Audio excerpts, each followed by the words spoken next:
a Samuel: não olhe para a sua aparência, nem para a altura, porque eu o rejeitei.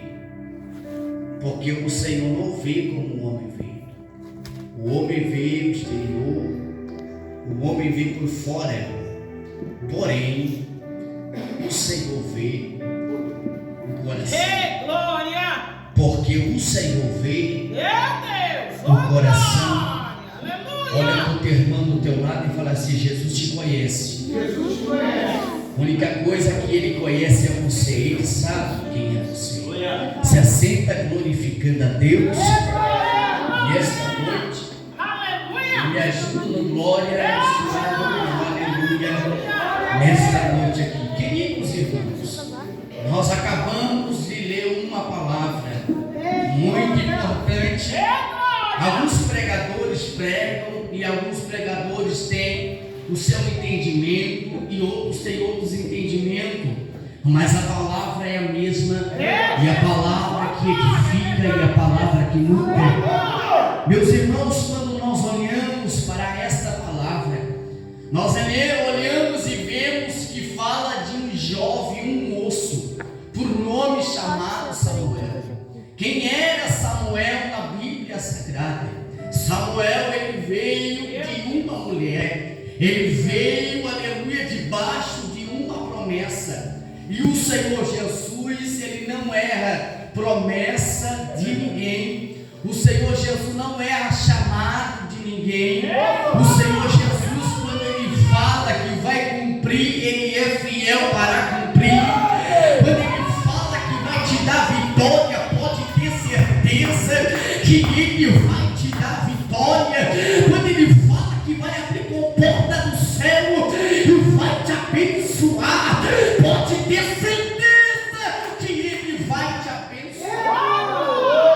Mas o interessante desta palavra é que agora Samuel, ele veio de uma mulher. Que mulher é essa?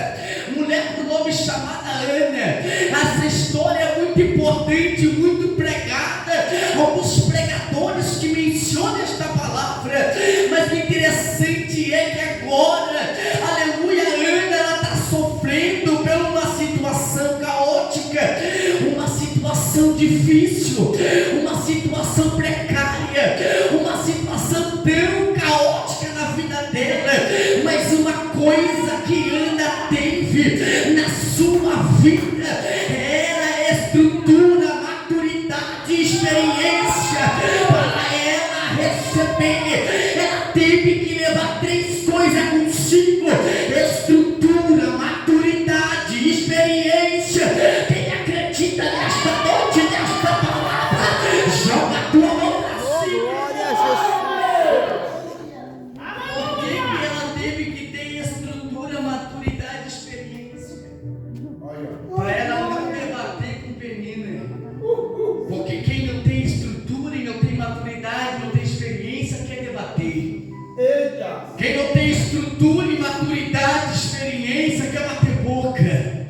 Mas quem tem estrutura, maturidade, experiência, faz que nem ela fez: dobra o joelho e coloca a mão perto do Senhor, e ele vai pelejar por você. Mas a história de Ana, mas eu quero falar da história de Samuel. Quem era Samuel? Samuel, até então, ele começa a crescer. E quando ele começa a crescer, ele começa a entender os planos, os projetos de Deus. Sobre a vida dele. Mas o interessante é que agora o Senhor começa a falar para Samuel: Samuel, sai da tua zona de conforto e vai na casa de Jessé, porque dentro da casa de Jessé tem um escolhido que eu conheço, que eu sei das coisas dele. Porque no Salmos de número 139 fala que ele conhece o teu levantar, o teu deitar, o teu pensar, o teu agir, o teu falar. Ele conhece nossa vida. Jesus conhece. E quando o Senhor fala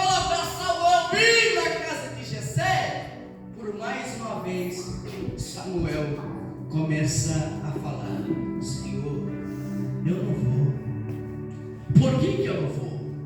Porque tem alguém que é de coração duro. Tem alguém que o coração é mau. Quem é esse alguém? Saul. Quem era Saul? Porque até então, no começo da vida e da trajetória de Saul, fazia tudo bonitinho. Olha isso. Fazia tudo certinho. Estava tudo nos trinques. Mas chega um momento na vida de Saul, pastor Diego Basílio, que agora o Saul, a prioridade de Saul não é mais obedecer. A prioridade de Saul não é mais fazer o que é para ser feito. A prioridade dele é dele mesmo. E por isso que ele é rejeitado por Deus. A pior coisa na vida do homem é ser rejeitado por Deus. Porque na mão de Deus ninguém escapa. Pode escapar na mão do homem, pode escapar na mão da mulher, mas de Deus ninguém escapa. É verdade. Aí sabe o que acontece? A Bíblia vai dizer que Samuel, ele começa a ter pena de Saul. Ter pena. Porque assim, né? Tem pessoas que estão passando pelo aperto, que é Jesus que está dando o aperto. Aí tem alguém que fica com peninha, pega a luta com as próprias mãos. E o Senhor está falando nesta noite: se o Senhor está apertando, deixa comigo, deixa que eu trato, que eu estou fazendo a obra. Só que tem pessoas, irmão, que tem pena. E a minha mãe falava uma coisa quando ela era viva, em Porto Alegre, uma palavra muito importante que eu estou levando na minha vida toda: Mateus, quem tem pena se despena. Daí sabe o que acontece? Saul estava fazendo as suas próprias coisas, seus próprios deleites, está sendo rejeitado por Deus. E Samuel começa a ter pena. É o coitadinho, Senhor. É o coitadinho, ó Pai. Aí o Senhor está trabalhando, o Senhor está moendo, o Senhor está tratando. Daí o Senhor fala para Samuel: meu seu Samuel, eu te conheço, eu sei quem tu é, eu sei da história, da onde você veio. Então somente me obedece, que é eu que estou te dando a ordem. É eu que estou te dando a ordem, Samuel. Vai lá. Aí sabe o que acontece, irmão? É mais fácil